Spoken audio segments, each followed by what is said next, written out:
Halo, Assalamualaikum warahmatullahi wabarakatuh. Kembali lagi bersama saya Oki Bransyah.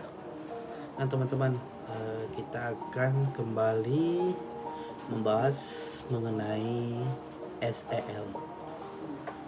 Jadi hari ini tentu saja dengan tema yang berlanjut ya. Bila saksikan tanpa panjang lebar, judul kita pada kali ini yaitu rahasia menjadi pemimpin sekolah yang cerdas emosi. Nah, pernahkah Anda melihat seorang kepala sekolah atau pemimpin lembaga pendidikan yang sepertinya selalu sibuk memadamkan api masalah setiap hari? Dari mengurus fasilitas yang rusak, komplain orang tua, sampai guru yang berkonflik. Rasanya waktu habis hanya untuk bertahan hidup dari krisis ke krisis. Halo semuanya, kembali lagi di channel ini. Hari ini kita akan membahas sebuah rahasia besar dari para ahli pendidikan ya. Ternyata untuk bisa mengubah budaya sebuah sekolah menjadi pintar saja tidak cukup. Anda butuh kecerdasan emosional atau SEL, Social and Emotional Learning. Berdasarkan riset dari buku panduan SEL terbaru, kita akan membedah 4 kekuatan utama yang harus dimiliki pemimpin sekolah dan 7 langkah praktis untuk mencapainya. Kalau Anda adalah seorang guru, calon kepala sekolah, atau pengamat pendidikan, pastikan nonton video ini sampai habis ya. Baiklah, kita masuk pada yang pertama yaitu 4 superpower pemimpin pendidikan yang menurut para ahli ada 4 dimensi atau superpower yang membedakan pemimpin biasa dengan pemimpin yang luar biasa. Kekuatan pertama yaitu refleksi diri yang berdampak atau actionable self reflection. Nah, banyak dari kita yang sering overthinking atau merenungi kesalahan yang sama berulang-ulang tanpa ada perubahan. Refleksi diri yang benar adalah saat kita berani mengarahkan cermin ke dalam diri kita sendiri mengenai pola pikir kita yang dibentuk oleh masa lalu dan mengubahnya menjadi tindakan. Memahami emosi sendiri adalah langkah pertama untuk menjadi cerdas secara kognitif dan emosional. Nah, yang kedua yaitu membangun hubungan yang generatif atau building generative relationship. Apa hubungannya generatif? Ini bukan sekedar yang penting semua akur. Hubungan generatif adalah ketika para guru dan staf bekerja sama, mereka bisa menghasilkan ide-ide baru dan solusi yang lebih baik. Syarat utamanya, pemimpin harus bisa menciptakan lingkungan yang aman, punya empati yang tinggi, dan bisa membaca ekspresi serta nada suara timnya. Kekuatan ketiga ya ini memfasilitasi percakapan yang bermakna atau meaningful conversation.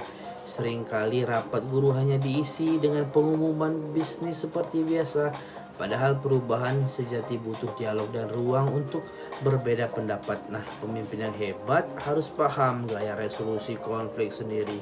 Ketika ada masalah, alih-alih menggunakan bahasa yang menyerang, mereka menggunakan bahasa yang tegas tapi tidak menyinggung. Nah, kekuatan keempat yaitu berpikir sistematik. Pemimpin yang hebat tidak melihat sekolah sebagai potongan-potongan masalah yang terpisah. Mereka melihat keseluruhan sistem.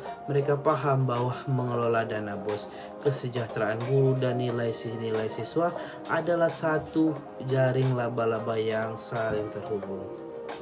Nah, panduan menuju pemimpin masa depan. Pertanyaannya sekarang, gimana cara ngelatih 4 kekuatan tadi di tengah kesibukan sekolah yang gila-gilaan? Nah, tenang, riset ini memberikan 7 pedoman step by step.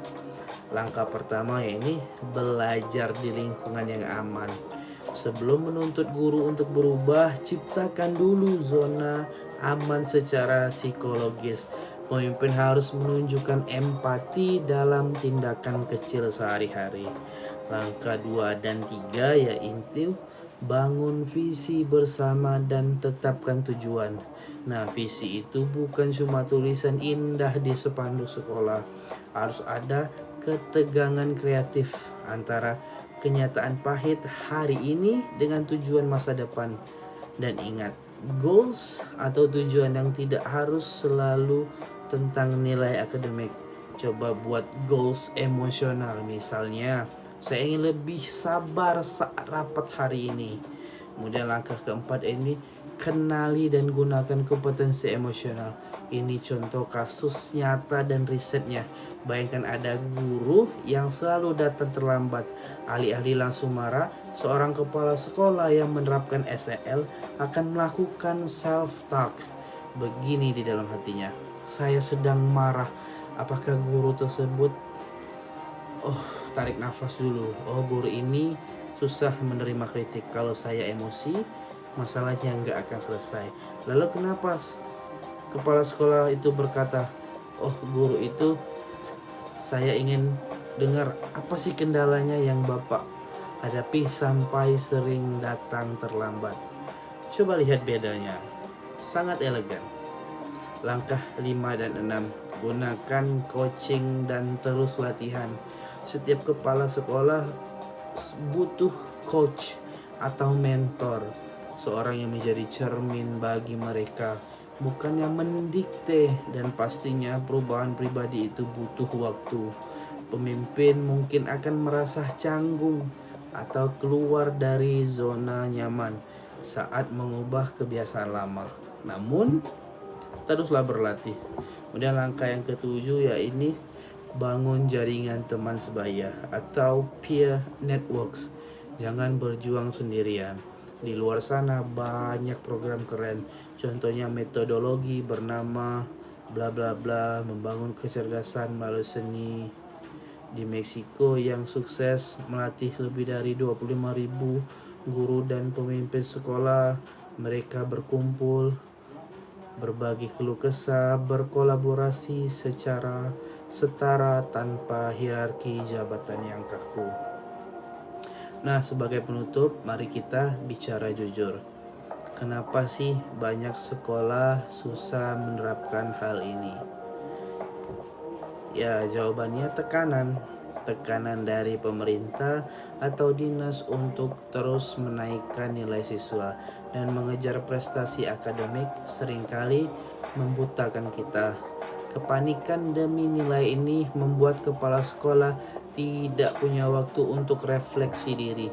Tapi ingat, mengorbankan iklim emosional sekolah demi nilai ujian adalah bom waktu. Pemimpin sekolah, kompetensi sosial dan emosional Anda adalah fondasi agar guru bisa mengajar dengan nyaman. Dan akhirnya anak-anak bisa belajar dengan bahagia. Nah, bagaimana menurut kalian? Apakah di sekolah kalian sudah ada iklim kepemimpinan yang berempati? Tulis cerita kalian di kolom komentar ya. Jangan lupa subscribe dan bagikan video ini ke rekan-rekan pendidik lainnya. Sampai jumpa di video selanjutnya. Saya Oki Brensa. Assalamualaikum warahmatullahi wabarakatuh.